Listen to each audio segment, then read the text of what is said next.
This place is simply fascinating. My companions and I have just stumbled across one of Chult's top predators, a Tyrannosaurus rex. The local guide we hired urged me not to approach it, cowering behind a large tree, but I assured her all was well. If my research on these so-called dinosaurs is correct, then this largest of predators could only see what creatures run in terror of it.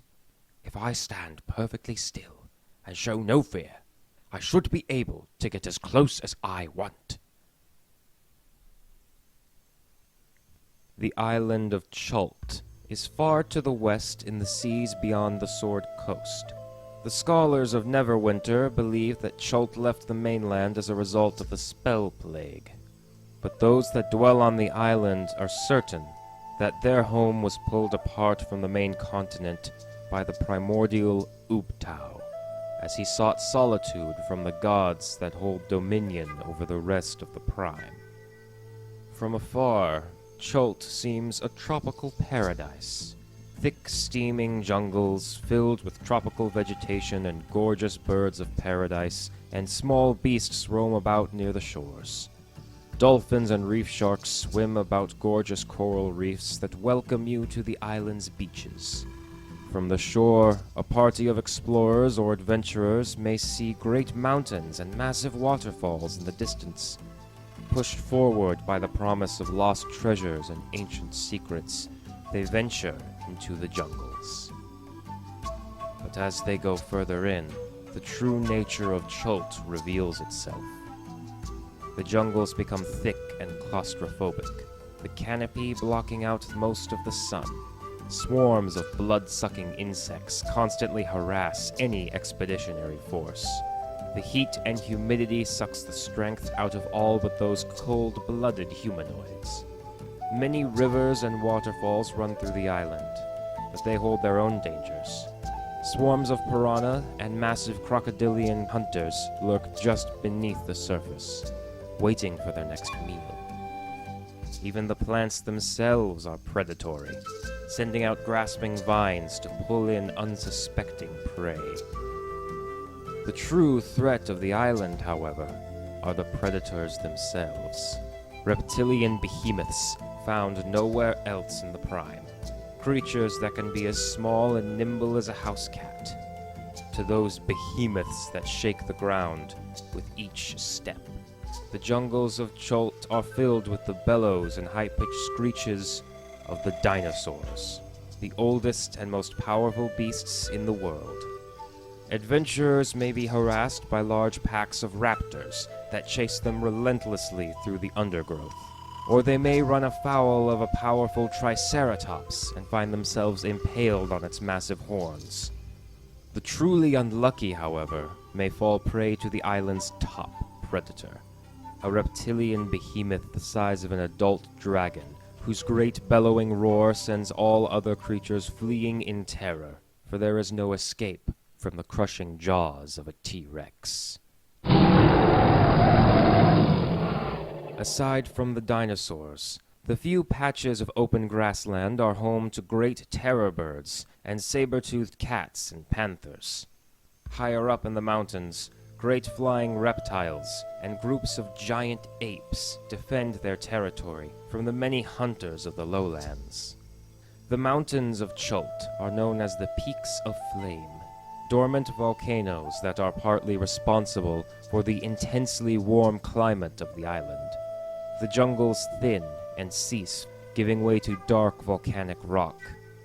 Large craters belch out volcanic gases, and pockets of lava sometimes spill from depths of the earth.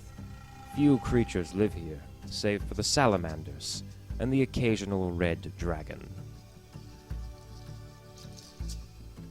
Many of the people of the mainland believe that the island of Chult is cursed, not because of the hostile environment, but due to the heavy presence of the undead upon the island.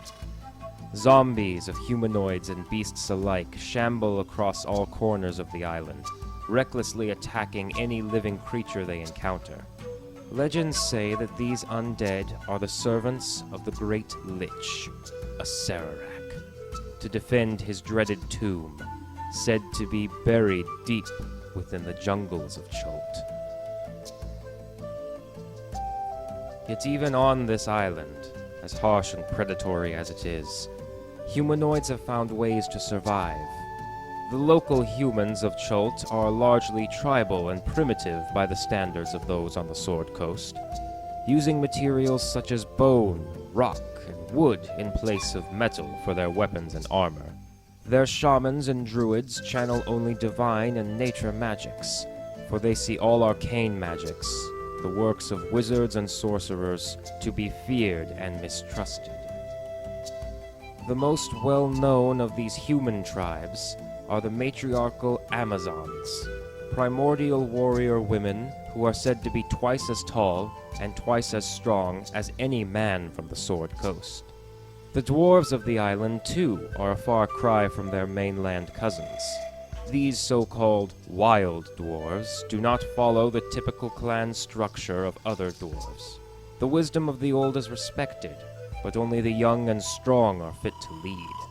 They do not build great fortresses in the mountains, roaming as a nomadic people across the southern stretch of the island. They hunt with blowguns, wear little armor, and none of them know the first thing about forging metal.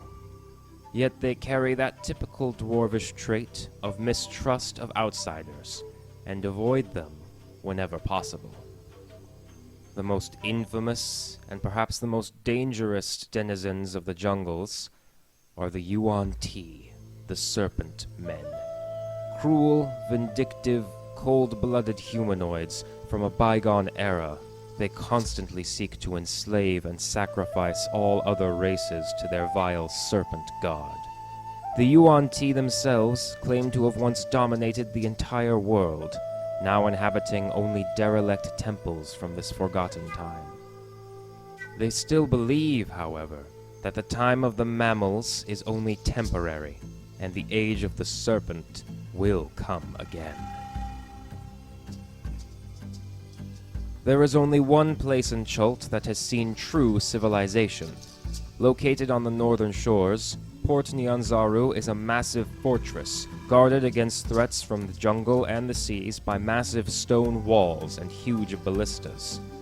It is a trading port, where any would-be explorers or traders come to see what exotic goods Chult has to offer, and gather information or hire a guide for expeditions into the jungle. Wealth and magic beyond knowing is the reward for any adventurers brave enough, or perhaps foolish enough, to face the dangers of Chult head-on. But beware, these jungles are very much alive, and they are always hungry.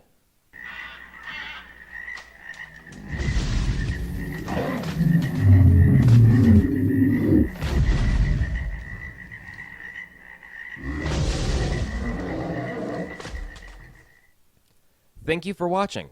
I hope you enjoyed this D&D lore video on the island of Chult.